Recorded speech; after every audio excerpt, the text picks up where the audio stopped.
Good morning दोस्तों। तो कैसे हैं आप सब। वंस अगेन स्वागत है आप सभी का आपके अपने प्यारे से चैनल लेट्स बिगिन में। सो रे ऑप्टिक्स टू बेस ये हमारा लेक्चर नंबर 4 है। अब तक लेक्चर नंबर 3 तक हम लोगों ने क्या क्या कंप्लीट किया। हम लोगों ने रिफ्लेक्शन को सीखा लेक्चर नंबर 1 में, एफ और आर के बीच में रिलेशन सीखा, स्फेरिकल मिरर से रिलेटेड कुछ बेसिक टर्मिनोलॉजी को सीखा। लेक्चर नंबर 2 में हम लोगों ने मिरर फॉर्मूला को डिराइव किया और फाइनली लेक्चर नंबर 3 में हम लोगों ने क्लास 12 के रियल हीरो रिफ्रैक्शन को इंट्रोड्यूस किया। ठीक है, रिफ्रैक्शन जो कि आप क्या कह सकते हैं क्लास 12 की जो न्यू लेटेस्ट सिलेबस है उसके अकॉर्डिंग पहला टर्म वही दिया गया है। ठीक है, तो अगर आपने लेक्चर नंबर 3 को नहीं देखा तो मेरी आपसे रिक्वेस्ट है कि आप पहले उस लेक्चर को जरूर देखिए, तब इस लेक्चर को देखिए, तब बहुत बेनिफिट रहेगा। ठीक है, तो आज का लेक्चर जो कि हम लोग मैंने आपसे पहले भी कहा, पिछले लेक्चर में कह रखा था कि हम लोग सीखेंगे principle of reversibility of light. ठीक है, तो कॉपी और पेन ले लीजिए और जैसा मैं हमेशा कहता हूं कि अपने सारे कॉपी पेन जरूर लेके बैठिए, क्योंकि हम लोग नोट्स भी आपको मैं प्रोवाइड कराते जाऊंगा साथ ही साथ, जो कि आपको एग्जाम में लिखते वक्त काम आएंगे। ठीक है, तो चलिए स्टार्ट करते हैं। आपने हेडिंग डाली आज के टॉपिक की, प्रिंसिपल ऑफ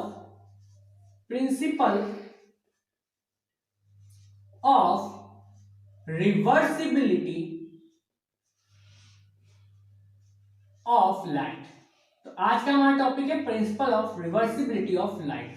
टॉपिक का नेम बहुत बड़ा है बट टॉपिक खुद में बहुत छोटा सा टॉपिक है, बट इसको हम लोग निग्लेक्ट नहीं कर सकते थे। कारण ये है कि जो आने वाले जो डिफरेंट लेक्चर्स हैं उन सबके लिए बेस का काम करेगी, और जितने भी आप न्यूमेरिकल सॉल्व करें उस समय एक छोटे से कीवर्ड की तरह वो यूज होगा। तो अगर ये नहीं पता आपको यहाँ इससे जो रिलेटेड जो रिलेशन आने वाला है तो फिर आप न्यूमेरिकल सॉल्व इजिली नहीं कर सकते। इजिली क्या मतलब नहीं कर सकते। ठीक है, तो इसका रिलेशन सीखना बहुत जरूरी है। तो विदाउट वेस्टिंग टाइम चलिए स्टार्ट करते हैं इसको समझना। सपोज कर लीजिए सबसे पहले आप एक ग्लास स्लैब ले लीजिए,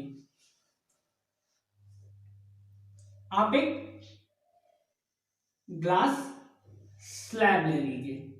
ठीक है, और यहां पे एयर है, ये आपका ग्लास है। एयर आपका कैसा मीडियम है, ऑब्वियसली रेयर मीडियम है सर। एयर क्या होता है, डेंसर क्या होता है, आपको क्लियर कर चुका हूं मैं। ठीक है, ये आपका डेंसर मीडियम है। लाइट आपने क्या किया, इसमें एक लाइट इंसिडेंट कराई, ऑब्लिकली इंसिडेंट कराई। और ऑब्लिकली का मतलब तिरछी। ठीक है, वही तिरछी। तो ये आपकी लाइट एक इंसिडेंट हुई, इस पे एक नॉर्मल ड्रॉ कर दीजिए। एक आपने नॉर्मल ड्रॉ कर दिया। ठीक है, ये इसका एंगल ऑफ इंसिडेंस है, कोई दिक्कत नहीं। इंसिडेंट रे यहां से इसका पाथ जो होना चाहिए था एक्चुअल में कुछ इस तरह से होना चाहिए, बट क्योंकि हम लोग रिफ्रैक्शन को इंट्रोड्यूस कर चुके हैं तो आपको मुझे डेफिनेटली है आपको पता होगा कि रेयर टू डेंसर में जाते वक्त लाइट कैसी होती है, टुवर्ड्स नॉर्मल बेंड हो जाती है। तो हमने इसे टुवर्ड्स नॉर्मल बेंड कर दिया। ये एंगल ऑफ रिफ्रैक्शन जिसे हम आर से डिनोट कर रहे हैं। ठीक है, तो principle of reversibility of light का इन सबसे क्या मतलब बस इतना है कि एक्चुअली हमें लाइट के पाथ को रिवर्स करना है, तब हमें देखना होगा क्या। तो इसको रिवर्स करने के लिए हम क्या करेंगे, हम इसमें एक प्लेन मिरर इंट्रोड्यूस करते हैं। ये रहा प्लेन मिरर आपका। ठीक है, प्लेन मिरर का क्या पर्पस है, प्लेन मिरर सीधा सीधा क्या करेगा, जो भी लाइट आ रही है उसको रिफ्लेक्ट कर देगा। जैसे आप मिरर के सामने खड़े होते तो आपकी डायरेक्ट इमेज ही तो बना देता है, तो ऐसे ही क्या करेगा, ये लाइट को स्ट्राइक जो कि उसको वापस से रिफ्लेक्ट कर देगा। तो जब रिफ्लेक्ट करेगा तब क्या होगा, ये लाइट इस तरह से वापस जाएगी। अब जो है वही रिवर्सिबिलिटी का टर्म आने वाला है, वो क्या है, जब ये लाइट डेंसर टू रेयर से वापस जाएगी, जब डेंसर टू रेयर में जब वापस जाएगी तो कोई इधर उधर का पाथ नहीं पास कर लेंगे, यानी कुछ ऐसे या किसी और पाथ में ट्रेवल नहीं करेगी, बल्कि जिस पाथ से वो लाइट आई थी उसी पाथ पे ये लाइट रिवर्स हो जाएगी। यानी ये जो एंगल ऑफ यहां से गई तो ये किसी और पाथ पे ना जाके इसी पाथ पे रिवर्स होगी, इसी पाथ पे ये रिवर्स होगी। That is called principle of reversibility of light. ठीक है, बस इतना सही है principle of reversibility of light. कुछ हुआ नहीं, मैंने क्या किया, लाइट इंसिडेंट कराई, नॉर्मल डाला, रिफ्रैक्ट हो गई, रिफ्रैक्ट होने के बाद मैंने एक प्लेन में रख दिया। प्लेन में रखने के बाद उसने क्या किया, उसको रिफ्लेक्ट किया। रिफ्लेक्ट करने के बाद जब वो डेंसर टू एयर में वापस जाएगी लाइट, तो उसी एंगल या उसी पाथ को ट्रेस करेगी जिस पाथ से वो आई थी। इसी को हम लोग principle of reversibility of light कहते हैं। होप सो क्लियर हो गया होगा। थोड़ा सा और समझते हैं। मान लीजिए आपके पास ये एंगल ऑफ इंसिडेंस 30 रहा होगा, I इज इक्वल टू ये 30 रहा होगा। तो मैं कहना ये चाह रहा हूं बस कि अगर ये एंगल ऑफ इंसिडेंस 30, अच्छा हाँ ध्यान दीजिए, जब रेयर टू डेंसर आई थी तब लाइट क्या होगी, टुवर्ड्स नॉर्मल बेंट हो गई थी। तो जब ये डेंसर टू रेयर में जाएगी तो ये नॉर्मल तो अभी भी यही रहेगा, तो अवे फ्रॉम नॉर्मल, यानी पाथ एक्चुअल में इस लाइट का जब डेंसर टू रेयर से ये जा रही होगी तो कुछ ऐसा होना चाहिए था, बट हो क्या गया, क्योंकि ये डेंसर टू रेयर में जा रही तो रिफ्रैक्शन की वजह से ये अवे फ्रॉम नॉर्मल इस तरह से झुक गई, और इतना झुकी कि जिस एंगल से वो आई थी, वैसे तो देखा जाए तो एंगल कम हो गया था, 25 सपोज कर लेते हैं, बट वो उतना ही झुक जाएगी जितना वो आई थी, तो वो 30 डिग्री पे ही वापस रिफ्रैक्ट हो जाएगी। तो जिस एंगल से आई उसी एंगल पे अगर रिफ्रैक्ट हो जा रही है तो हम वो कहेंगे कि वहां पे law of reversibility of light follow हो रहा। आई होप आपको क्लियर हो गया। अब चलिए इसको लिख लेते हैं, क्या कहते हैं जस्ट, तो ठीक है, दिस प्रिंसिपल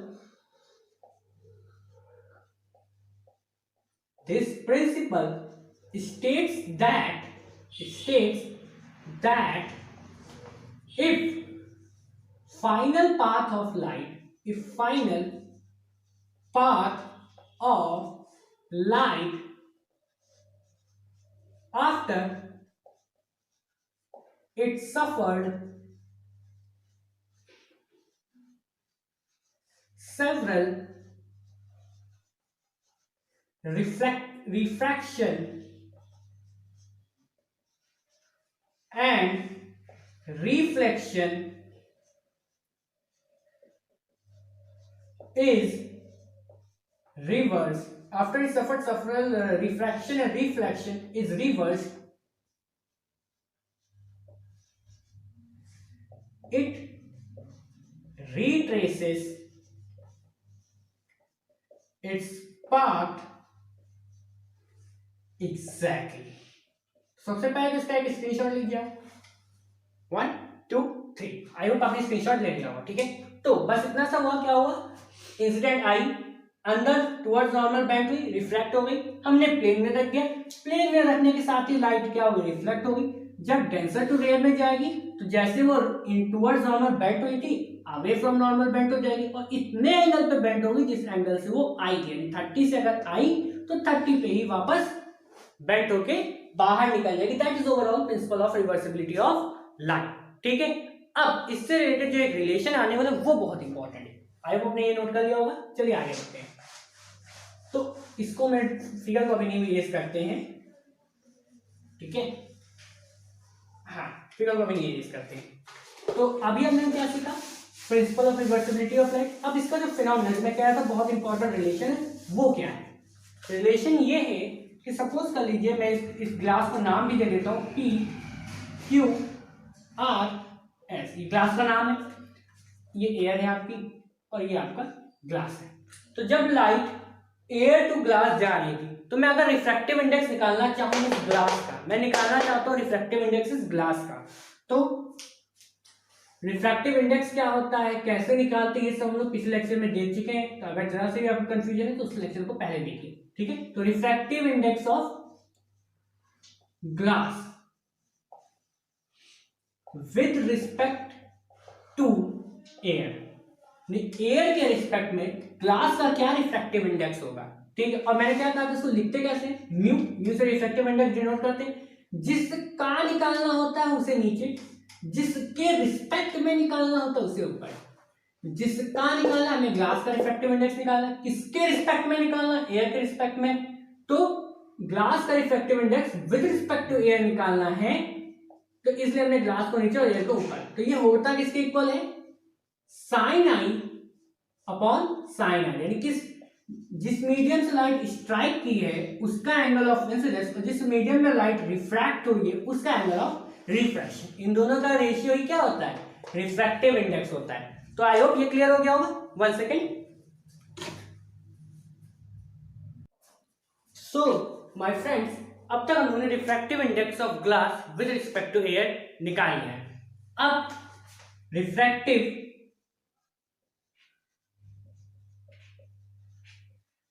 इंडेक्स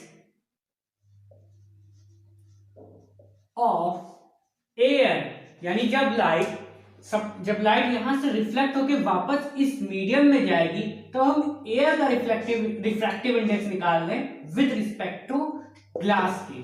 ठीक है, तो refractive index of air with respect to glass वो क्या होगा, मैंने कहा था जिसका निकालते उसे नीचे, जिसके रिस्पेक्ट में निकालते उसे ऊपर, तो वो क्या होगा angle of incidence, sine of angle of incidence होता है रिफ्रैक्टिव इंडेक्स। इस केस में एंगल ऑफ इंसिडेंस क्या है, यहां से गई पहली सरफेस पे टकराई तो वो एंगल ऑफ इंसिडेंस इस समय r बन चुका है। क्लियर, जब ये वापस इस मीडियम से इस मीडियम में जा रही है तब एंगल ऑफ इंसिडेंस r बन चुका है, ना कि एंगल i। ठीक है, तो एंगल ऑफ इंसिडेंस कितना बन गया r upon angle of refraction कितना बन चुका है। अब जब ये बाहर निकली तो एंगल ऑफ रिफ्रैक्शन i बन चुका है, यानी उल्टा हो गया जस्ट इसका। ठीक है, तो एंगल ऑफ रिफ्रैक्शन कितना हो गया i। This is equation number 2 and this is equation number 1। ठीक है, आई होप सबसे पहले स्क्रीनशॉट लीजिए इसका। ठीक है, क्योंकि स्पेस थोड़ा कम पड़ रहा है, तो अब इसको हम इरेज करते हैं आगे। इसको फिगर को अभी रख के देते हैं हम लोग। ठीक है, तो अगर आप ध्यान दीजिए, आप आई होप अपने स्क्रीनशॉट ले लिया होगा, तो चलिए, तो रिफ्रैक्टिव इंडेक्स जो है वो दोनों मीडियम का अगर मैं मल्टीप्लाई करूं, मल्टीप्लाइंग इक्वेशन 1 एंड 2। ठीक है, 1 और 2 इक्वेशन को अगर मैं मल्टीप्लाई करता हूं तब क्या होगा ये कि म्यू, पहली इक्वेशन में क्या था refractive index of glass with respect to air into refractive index of air with respect to glass. इसका क्या रिफ्रैक्टिव इंडेक्स था sine I upon sine R. इसका क्या रिफ्रैक्टिव इंडेक्स था sine R upon sine I. तो यहां से देखिए आर आर आर आर, ये बन गया 1। तो इससे में क्या मिला into this is equals to into equals to 1। तो इससे में ये पता चला कि refractive index of glass with respect to air is equals to 1 upon refractive index of air with respect to glass. तो बहुत इंपॉर्टेंट कंक्लूजन आ चुका है आपके सामने। कंक्लूजन क्या निकल के आया, अगर मैं किसी एक मीडियम का रिफ्रैक्टिव इंडेक्स निकालता हूं किसी दूसरे मीडियम के रिस्पेक्ट में, तो दूसरे मीडियम का रिफ्रैक्टिव इंडेक्स पहले मीडियम के रिस्पेक्ट में उसका रेसिप्रोकल होगा। तो इस समय क्या पता चला, refractive index of medium 1 with respect to medium 2 is reciprocal of refractive index of medium 2 with respect to medium 1। यानी सपोज कीजिए रिफ्रैक्टिव इंडेक्स ओवरऑल जो लिखा सबसे पहले स्क्रीनशॉट ले लीजिए इसका। ठीक है, तो यहां तक आप लिख लेंगे। उसके बाद अब इसका मतलब क्या है, मतलब मैं कहना चाह रहा हूं अगर रिफ्रैक्टिव इंडेक्स ऑफ ग्लास जो है वो 4/9 है, अगर रिफ्रैक्टिव इंडेक्स ऑफ ग्लास 4/9 है विद रिस्पेक्ट टू एयर, तो refractive index of air with respect to glass 9/4 होगा। इसका रिवर्स जो भी ये आया है उसका रिवर्स होगा ये रिफ्रैक्टिव इंडेक्स। ठीक है, न्यूमेरिकल आपके जैसे ऐसा देगा, if the refractive index of glass with respect to air is 4/9, find the refractive index of air with respect to glass. तो आपको जस्ट कुछ नहीं करना, उसका रेसिप्रोकल निकाल लेना है। ठीक है, तो वही आपका रिफ्रैक्टिव इंडेक्स बन जाएगा। नाउ एक हम लोग न्यूमेरिकल करेंगे इस पे बेस। ठीक है, तो 1 सेकेंड। सो माय फ्रेंड, ये रहे हमारे आज के 2 न्यूमेरिकल। सबसे पहले न्यूमेरिकल काफी इजी है, जस्ट फॉर्मूला बेस्ड है। हमारा क्वेश्चन ये कहता है कि refractive index of glass with respect to air इतना है, हमें refractive index of air with respect to glass निकालना है। तो refractive index of glass with respect to air 4/5, we have to find refractive index of air with respect to glass कुछ नहीं, refractive index of glass with respect to air into refractive index of air with respect to glass is equal to 1 होता है। Value put करनी है आपको सीधे सीधे, ठीक है। तो यहां से refractive index of air with respect to glass कितना आ जाएगा, ये आ जाएगा आपका 5/4। काफी इजी क्वेश्चन है, जस्ट एक जल्दी से स्क्रीनशॉट ले लीजिए, ठीक है। ठीक है, आगे बढ़ते हैं। नाउ ये क्वेश्चन बढ़िया है क्योंकि ये क्वेश्चन आपका सीबीएसई में भी पूछा जा चुका है, इवन एसएससी में भी पूछा जा चुका है, और एक बार तो ये शायद नीट में भी ये क्वेश्चन एक बार रिपीट हुआ है। तो काफी कह सकते हैं इजी है, बट पता नहीं रिपीट बहुत बार ये हुआ है, ठीक है। तो रिफ्रैक्टिव इंडेक्स ऑफ ग्लास जो है वो आपका कितना है इस क्वेश्चन में गिवन है, 1.5। एंड दैट ऑफ वाटर का रिफ्रैक्टिव इंडेक्स आपको कितना गिवन है, 1.3। अगर speed of light in water आपको गिवन है, speed of light in water कितनी गिवन है, 2.25 इंटू 10⁸ मीटर पर सेकेंड।